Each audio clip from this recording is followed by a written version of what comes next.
Alright YouTube, I want to show you what I was talking about undercutting. Undercutting is when you take a piece of EVA foam and you're going to be scoring the backside. Now there's several techniques, one of which you take a really sharp utility knife and you can cut 45-degree angle on this, on both sides of the line, the center point where you want the bend to be. I didn't want to go that route because I am not that nimble with this thing, so I didn't want to go through the problem of cutting through the other side. So I'm using a soldering gun. Now these wood crafting solder guns come with multiple tips. This one has got like a teardrop shape. This one's the best I found for doing what I'm going to be doing. So you take your piece, alright, so the smooth side is going to be the outside. Remember to mark it on the back. I marked it on the front and went oops, and then I had to go and then mark it on the back. So you want to mark it on the back. Now you only want to sit there and go about halfway through the material. Then you can sit there and bend it at that seam, and you can do one or two things. You can take a glue gun and you can put hot glue in the seam, pull it together, wait about 30 seconds, and then it'll hold pretty much in the position where you leave it. Or you don't have to put anything in it at all, and whenever this piece is attached, the sides will sit there and hold it. So got my solder gun nice and hot right now. Now this stuff is going to give off fumes, so I got a very well ventilated room here, so I'm going to forgo it so I can actually talk without wearing a mask. And it's quite simple. I like to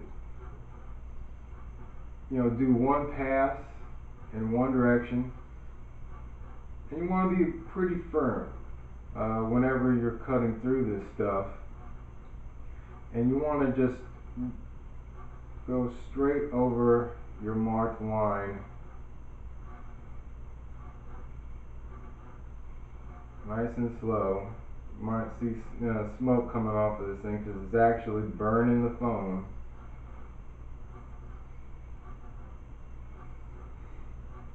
And this is pretty much heating up a nice valley through your foam. Now of course this is going to be wider than your seam, but when you get the bend in it, I like doing this because I want to avoid as many seams as possible. So instead of cutting more individual plates, I can just do one big piece like this, score it on the back, bend it, and then I don't have to use bars and stuff. The less seams as possible, the less opportunity of it falling apart. Now like I said, I like to go in one direction and it kind of moves the foam and waves this way, so now I kind of like go the other direction. Now you want to use a firm hand, being careful not to melt actually through this foam.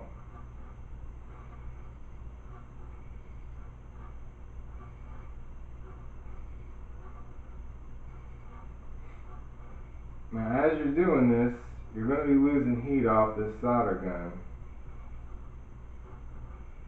So you want to have to slow down or go back over some points. Now this doesn't, two passes ain't really going to do it, that I found. And the thicker the foam, the more you're going to have to to do this.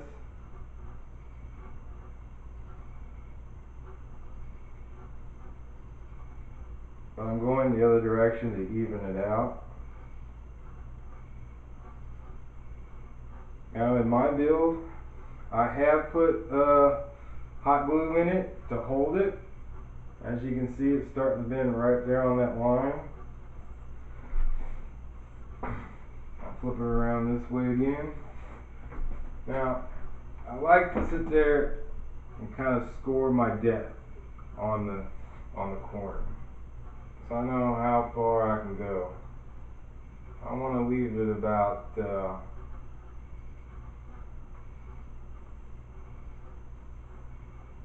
like 1/4 of an inch from the edge. That way I know what my depth is, so as I continue.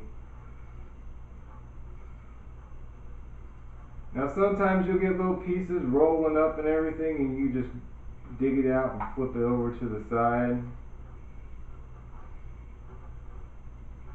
And every brand of EVA foam is a little bit different.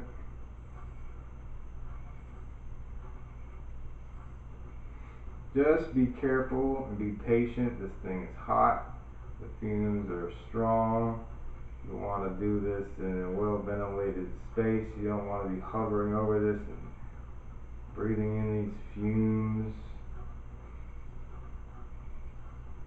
I mean, this is a little time consuming, but I wanted to show you exactly how I do it. Now see, I got a little bit of a sweeping action. I'm going about every 2 inches. And I'm kind of like digging at the same time, going to that depth that I marked here.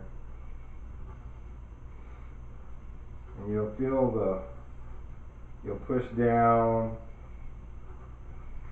like this kind of motion. You'll feel it getting soft underneath it. Just be careful of your depth. You don't want to burn all the way through.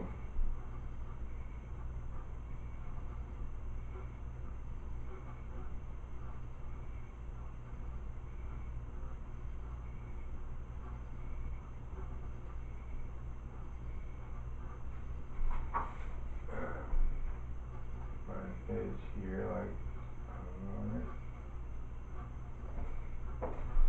and then just a quick pass to smooth everything out, because everything gets a little bumpy and stuff. Just want to smooth it out so it gives me a nice, clean, even, unlumpy. See, just barely pushing. It starts to come into the angle that I want. Now you can see it's got a very smooth edge. It's not very sharp or precise, and that's what I want. Now, if you want like really clean edges, then you're going to have to cut it with 45-degree angle and all that stuff. Now, if you want this to stay in the position that you want it, you simply take your glue gun. You fill it with glue. You just need a thin layer. Put it all the way through. And you take the tip and you just kind of smear it out so it's nice and even. Then you'll fold it up. You'll hold it in the position, at the angle that you want it. And then you just gotta wait about 30 seconds. And then it'll adhere to the angle that you want to keep it at. So that's a video on undercutting. Now cleaning and maintenance. The tip of this is now black. It was brass, so now it's black. So every time after I use this, and I love this model. I got an on-off switch on this, so I can turn this off. Now I also have it anchored to the table here with a gigantic clip, so this cord doesn't roll off like this and then it falls on the carpet. Now, also never leave this thing to heat up or to get hot on its own. You need to be with it the whole time. accidents happen. If you got pets, they hit the cord or something. You don't want to have this unattended. I have this here so the cord, if it won't slide off and stays up here on the table, and then I have it plugged in here. So I'll usually turn it off here, and I definitely unplug it. Now I know for certain this thing is not going to sit there and get accidentally turned on or hot. But every time after you use this, I use a sharp metal flat edge. I usually take like the edge of scissors, not the sharp end, and I'll scrape this black stuff off, and with some fine sandpaper, get all this black stuff off, because it just heats faster, and I always get a smoother burn when I'm doing the lines, because it's not building up on there. So you want to keep that nice and clean. Alright, so that's undercutting. Also, noticing you can use barge. You can use barge or whatever cement you're using as well.